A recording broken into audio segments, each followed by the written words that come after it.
let's get some more practice with solving systems of three linear equations. So there's going to be three examples in this video. I'm going to do two of them explicitly and then kind of leave you to kind of follow through the algebra on the last one. Note that as you're working with these, mistakes in algebras are everywhere, lurking around every corner. So just be very careful, double check your answers, and that's why checking your final answer is actually more important than ever with each one of these. Alright, so let's look at the first system. I'm going to solve for x in the first equation. So if I solve for x, I just get x is equal to minus y minus 4z minus, minus 1.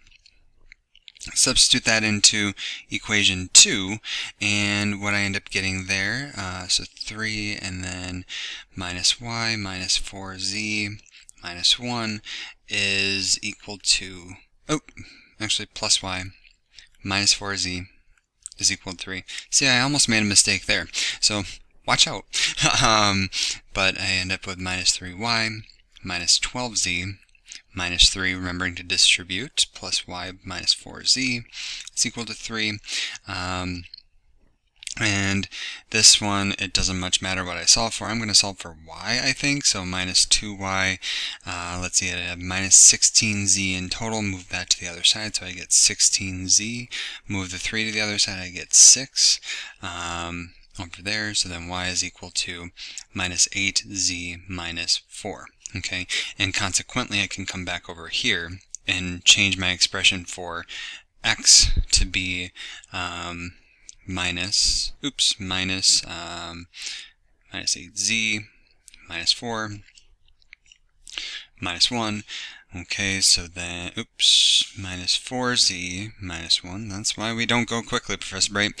X is equal to 8z plus 4 minus 4z minus 1, or equivalently, 4z plus 3. Okay, so I have those two things. Now let's look at the third equation. Okay, so I have minus 4, and then x is 4z plus 3 minus 8z minus 4, and then plus 8z is equal to minus 2. Okay, so minus 16z minus 12 plus 8z plus 4 plus 8z is equal to minus 2. And if my math is correct, I get minus 8 is equal to minus 2, which is a sad face because that's not true. So that means that this system is inconsistent. Inconsistent system. Okay, and then when this happens, remember we should say that the solution set is empty. Okay, so we can't necessarily check our solution, but we should, or I guess we can't check our answer when we have an inconsistent system because there's nothing to check, but we can go back and verify all of our algebra. Alright, continuing on, if I go ahead and solve this first one for z, just because I don't have to do any division, then it's minus 5y. Okay, so first equation, second equation. I'm going to get that x is minus, actually solve for x, I get x is 4z, but then that, using this substitution, right, that's going to be minus 20y, because it'd be 4z times minus 5y, get minus 20y, okay. And then lastly, in the third equation, I'm going to say minus x, but that minus x is actually minus 20y plus 5y, and then plus 5 times z, which is minus 5y, okay, is equal to 0. And here, so I get 20y plus 5y minus 25y is equal to 0. 0 is equal to 0. Oh, 0 equals 0. This is in a situation where we get infinitely many solutions. Many solutions. Okay, so this is a dependent system.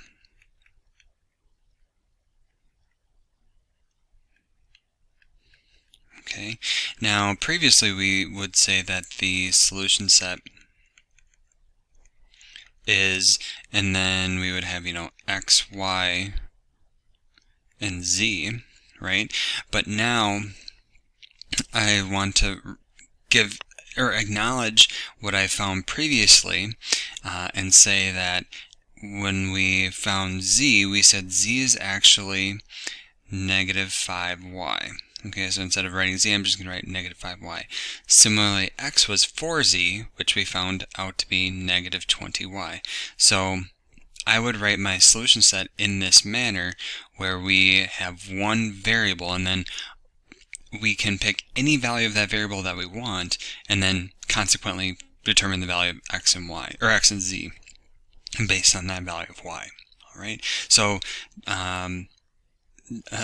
method to communicate your solution set for a dependent system where we have infinitely many solutions. All right, for this final one, this is the one where I want you to do your best work, and I'm going to write up the solution for it. What I will help you to do first is to get it in that standard form. So it's really useful when you have all the x's and y's and z's on the same side. So if you do that here, I'm just going to bring everything to the left side. So I'd have 2x minus 3y plus 6z is equal to negative 1. And then we'd have 10x plus 6y minus 12z is equal to 9, and then 3x minus 6y plus 3z is equal to minus 1. So use this system now and solve that system. And here's my answer. Okay, so pause the video, compare my work to your work. Again, you could have followed a different set of steps to arrive at the same answer. That is fine, but you ultimately should get the same answer of x is 1/2, y is 1/3, z is minus 1/6.